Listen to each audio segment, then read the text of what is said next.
6 کلمے بالکل کوئی ایسی بری چیز نہیں ہے، وہ آپ کے عقائد کا بیان ہے جو علماء نے ایک جگہ اکٹھا کر دیا تھا تاکہ ہندوستان کے لوگ کم سے کم زبانی طور پر اس کو یاد کر کے ان کو اپنے عقائد تو یاد رہ جائیں۔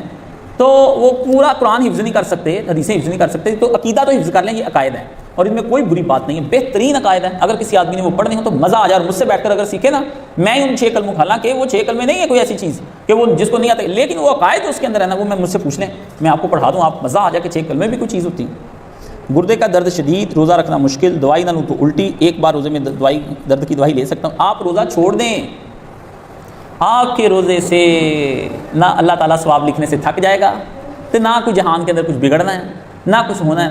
آپ پر اللہ تعالیٰ کا فضل و کرم یہ ہے کہ آپ اللہ کے دوسرے فضل کے دروازے کی طرف چلا جائیں جہاں چھوڑ دینے کا حکم ہے۔ جب آپ کو آرام آ جائے گا، رمضان کے بعد روزے رکھیں، انشاءاللہ اللہ آپ کو بڑا ثواب عطا فرمائیں گے۔ خدا کی رحمت کے 2 دروازے ہیں، ایک ہوتا ہے احکامات ماننے کا دروازہ، وہ اس وقت تک ہوتا ہے جب تک آدمی کے اندر استطاعت ہو، یعنی روزہ رکھنے کی استطاعت، حج کرنے کی استطاعت، نماز پڑھنے کی استطاعت، زکوٰۃ دینے کی، ہر کام استطاعت سے ہے۔ جب آپ کے اندر استطاعت نہیں تو فوری طور پر اللہ پاک کے دوسرے رحم کے دروازے کی طرف چلے جائیں، جہاں چھوٹ ہے، جہاں رخصتیں آپ کو دے دی ہیں، عظیمت کی طرف۔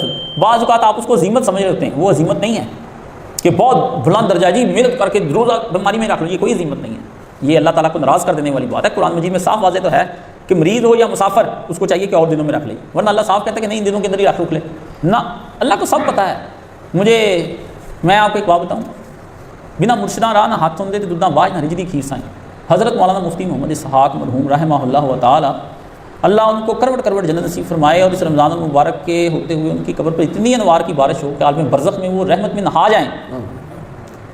مجھے ایک حج ان کے ساتھ نصیب ہوا، اور اگر وہ حج نصیب نہ ہوتا تو شاید مجھے زندگی بھر ساری دنیا کے عالم میں مل کے پڑھاتے نا حج، تو مجھے حج سمجھ نہیں آنا تھا۔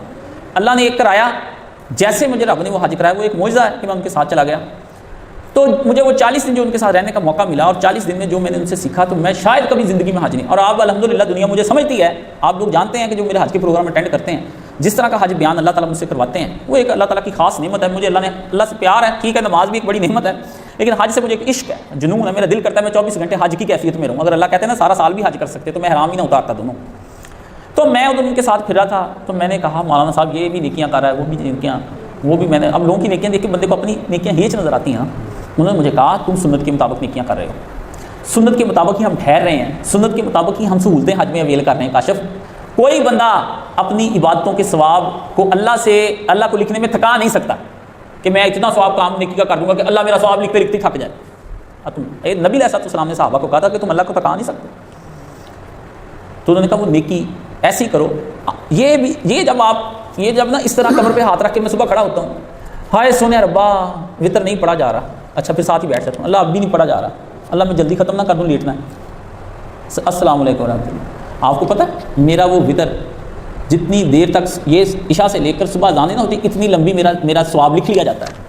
میں تو یہ چاہتا ہوں کہ میں عشاء کی نماز کے بعد وطر شروع کروں اور طلوع فجر سے پہلے ختم کروں، یہ وطر میں پڑھوں کسی دن تو مزہ آئے زندگی کا کہ ہاں وطر پڑھا تھا تم نے۔ مالک سے کھل کے مانگیں، ڈر کے نہ مانگیں، اس کی حیثیت اتنی لامحدودیت ہے، آپ فوری طور پر رحمت کے دوسرے دروازے کی طرف چلا جائیں۔ آپ کہیں یا اللہ پاک اس دروازے سے داخل ہونا مشکل ہو رہا ہے، اگر آپ اجازت تو ادھر کو چلے جائیں، تو ضرور روزے میں آپ نے پنگے لینے ہیں۔ یہ میں نے آپ کو ایک بہت بڑی بات سمجھا دی ہے، جس وقت تکلیف ہو جائے اس وقت وہ شاید چھوڑنا فرض ہو جاتا ہے آپ کو۔ ثواب تو اللہ تعالیٰ لکھ لے گا بھی، اگر جی بالکل، تو اس نے کرنی ہوگی۔ دیکھیں کسی قسم کی دوائی انجیکشن انسولین روزے میں لی جا سکتی ہے، ایلوپیتھی، ہومیوپیتھی، دیکھیں انجیکشن بھی لگوا لیں، انسولین بھی لگوا لیں، درد کو ختم کرنے والی دوائی ہے وہ بھی لگوا لیں، آنکھ ناک کان کے قطرے وہ بھی ہیں، لیکن کھائی نہیں جا سکتی۔ ہومیوپیتھی کی کچھ ایسی ادویات ہیں جو سونگھ لے نا تو وہ ٹھیک ہو جاتا ہے بندہ، تو اس کے سونگھنے میں بھی کوئی حرج نہیں، پھول سونگھ لے، مسواک کر لے، ٹوتھ برش کر لے، کوئی چیز بھی اس میں سے کر لے، کچھ نہیں منع۔ تو اللہ تعالیٰ جو ہے نا صرف کھانا جو ہے نگلنا، دیکھیں وہ جو بات اس طرح کی کرتے ہیں نا، میں آپ کو بات بتاتا ہوں، سگریٹ تو ایک حرام ہے، وہ تو عام حالت میں نہیں پینی چاہیے۔ انا للہ و انا الیہ راجعون، جس آدمی نے یہ میرے سے 150 علماء کا فتویٰ ہے سگریٹ کے حرام ہونے پر۔ اللہ کے پیارے نبی نے تو کچا لہسن اور پیاز جو حلال چیزیں وہ کھا کر منع کیا ہے۔ کچھ ایک آدمی سگریٹ نہیں پیتا، اس کے منہ سے بو آتی ہے، اس کے جسم سے بو آتی ہے، آپ اس کے بستر پہ لیٹے اس سے بو آتی ہے، اس کے لیے آپ نے تو پتہ نہیں وہ زوجہ محترمہ کیسے بیٹھتی ہے، وہ بھی کہتی ہے کہ یا اللہ کس قسم کا بدبودار شوہر تو نے عطا فرمایا۔